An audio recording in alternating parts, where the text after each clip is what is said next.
হয়তো অচিরেই। এই ঘটনার পাশাপাশি আমার কাছে মনে হচ্ছে রিমার্কেবল অনেক কিছু ঘটেছে 7 দিন 8 দিনের মধ্যে। নবনির্বাচিত মুখ্যমন্ত্রী যা যা স্টেপ ফেলেছে সেটা সত্যি কথা বলতে ঐতিহাসিক স্টেপ। সীমান্ত সমস্যা মেটানোর জন্য নন্দিনী চক্রবর্তীকে ডিপ্লয় করা হয়েছে। 45 দিনের মধ্যে সমস্ত জমি হ্যান্ডওভার শুরু করাবে। ঝড়ের গতিতে সেই কাজ সীমান্ত অঞ্চলগুলোতে এই মুহূর্তে যখন এই প্রতিবেদন পেশ করছি তখন হচ্ছে। আরো একাধিক সিদ্ধান্ত নেওয়া হয়েছে, সেগুলো নিয়ে আমি আলোচনা যাচ্ছি না, কিন্তু আমার কাছে মনে হয়েছে গত পরশু দিন পিজি হসপিটালের একাডেমিক বিল্ডিং এর 8th ফ্লোরে রাজ্যের মুখ্যমন্ত্রী ইন্দ্রনীল খান ডক্টর শারদত্ত মুখার্জিকে নিয়ে যে মিটিংটা করলেন, সেই মিটিংটা কিন্তু একটা সুদূরপ্রসারী এফেক্ট আছে। সেখানে দেখছিলাম নারায়ণ স্বরূপ নিগমই কিন্তু স্বাস্থ্য দপ্তরের সচিব হিসেবে কাজ করছেন। অনেকে সমালোচনা করেছেন যে নারায়ণ স্বরূপ নিগম অভয় হত্যাকাণ্ডের সময় ছিলেন, যার সম্বন্ধে এত অভিযোগ, সেই মানুষটাকে কেন সরানো হলো না।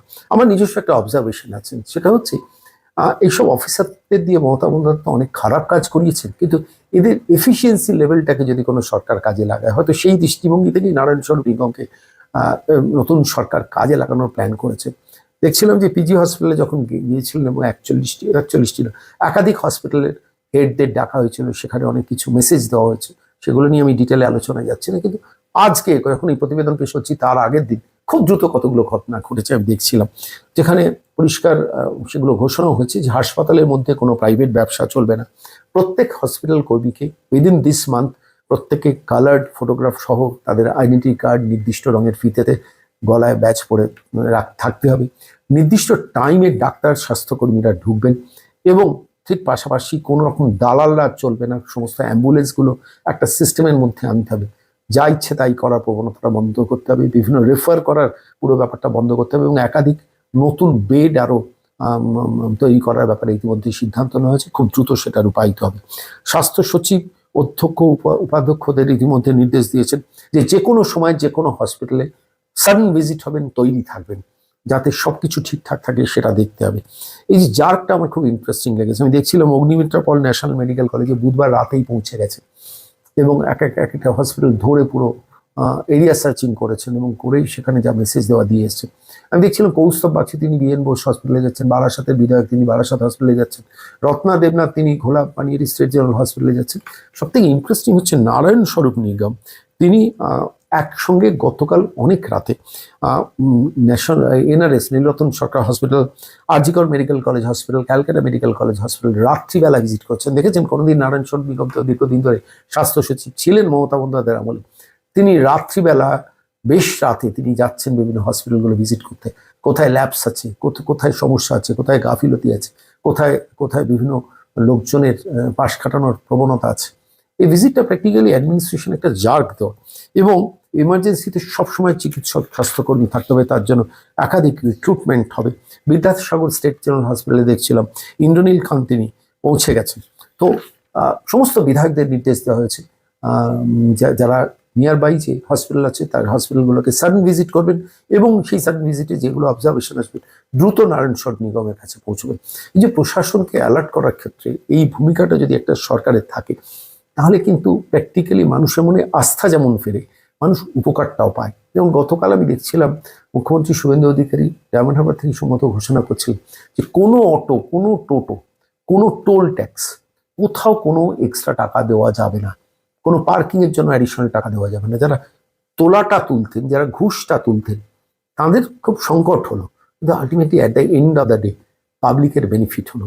সেটার জন্যই তো একটা সরকারকে মানুষ নির্বাচিত করে। গত 15 বছর ধরে সেটা আমরা ভুলতে বসেছিলাম। যে কোনো ক্ষেত্রে অ্যাডিশনাল টাকা পেমেন্ট করার যে প্রবণতা, সেটা কিন্তু 8 দিনের মধ্যে শুভেন্দু অধিকারী বুঝিয়ে দিয়েছেন যে it's time to say good bye, যে না আর এভাবে যা ইচ্ছে তাই করার রাজত্ব এটা চলবে না। আমি আজকের এই প্রতিবেদন শেষ করার আগে আমি সেই ঘটনাটা বলবো, যেখানে খুব ইন্টারেস্টিং একটা ঘটনা আমার চোখে লাগলো বলে বাংলা বার্তা দর্শকদের সঙ্গে শেয়ার করতে ইচ্ছে করলো। মিঠুন চক্রবর্তী, আপনারা জানেন নরেন্দ্র মোদীর খুব স্নেহভাজন অভিনেতা বাংলার, সেই মানুষটি শুভেন্দু অধিকারীকে ফোন করেছেন, সম্ভবত আমি যা রিপোর্টটা পেলাম, দেখা করতে চান। শুভেন্দু অধিকারী বলেছেন না, আমি যাব আপনার সঙ্গে দেখা করতে। গিয়েছিলেন দেখা করতে এবং সেই দেখা সাক্ষাতের পর সংবাদ মাধ্যমের সামনে মিঠুন চক্রবর্তী এসে শুভেন্দু অধিকারীকে দরাজ গলায় সার্টিফিকেট দিলেন, বলেন বাংলা তার সেরা মুখ্যমন্ত্রীকে পেয়েছে। সত্যি কথা বলতে একটু ভালো করে ভাবছিলাম যে একজন মুখ্যমন্ত্রী এত দ্রুত কনফিডেন্সটা মানুষের নিতে পারে, এটা চালু রাখতে হবে। যদিও এই কথাটা বলেই বলছি, 11 তারিখ গত সোমবার দিন আমি যদি ভুল না বলি 11 তারিখ হবে, 11 তারিখ নবান্নে গিয়েছেন।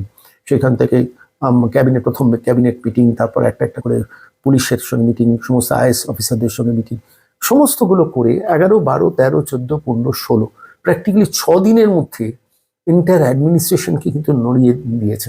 গতকাল আমি দেখছিলাম যে ফলতার ওই মিটিং করার পর ডায়মন্ড হারবার, যেখানে অভিষেক বন্দ্যোপাধ্যায়ের গড়, যেখানে 7 লাখে ভোটে জেতার একটা বাজে কালচার তৈরি করেছেন, জালিয়াতি ভোট, লুম্পেনাইজেশন করেছেন, সেই ডায়মন্ড হারবারকে দিয়েই প্রশাসনিক সভা শুভেন্দু অধিকারী শুরু করলেন।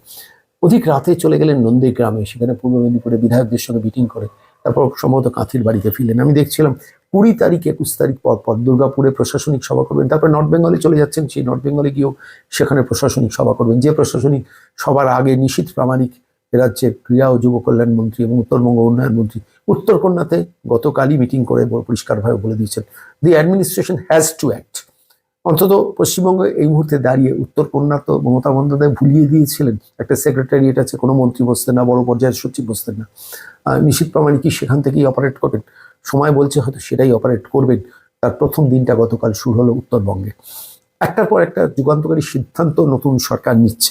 মানুষের প্রচুর প্রত্যাশা নিয়ে যেমন একটা সরকার নির্বাচিত হয়েছে, সেই সরকারের ডেলিভার করার দিকটাও যদি যদি এই দ্রুততার সঙ্গে হয়, খুব দ্রুত একটা সরকার কিন্তু কনফিডেন্সটা আর্ন করবে, এবং কনফিডেন্স আর্ন করলে তখন এন্টায়ার অ্যাডমিনিস্ট্রেশনের মধ্যে তার প্রভাব পড়বে।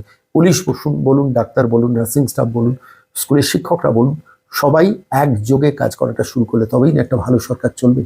আমি এই প্রতিবেদন শেষ করার আগে আবার বলছি, সোমবার দিন পরবর্তী ক্যাবিনেট মিটিং, এবং সেই ক্যাবিনেট মিটিংয়ে এমন কিছু সিদ্ধান্ত ঘোষিত হতে পারে, আমার নিজের ধারণা, আমার কোনো সূত্র বলিনি, সেটা কিন্তু আরো বড় স্টেপের দিকে যাচ্ছে পশ্চিমবঙ্গ।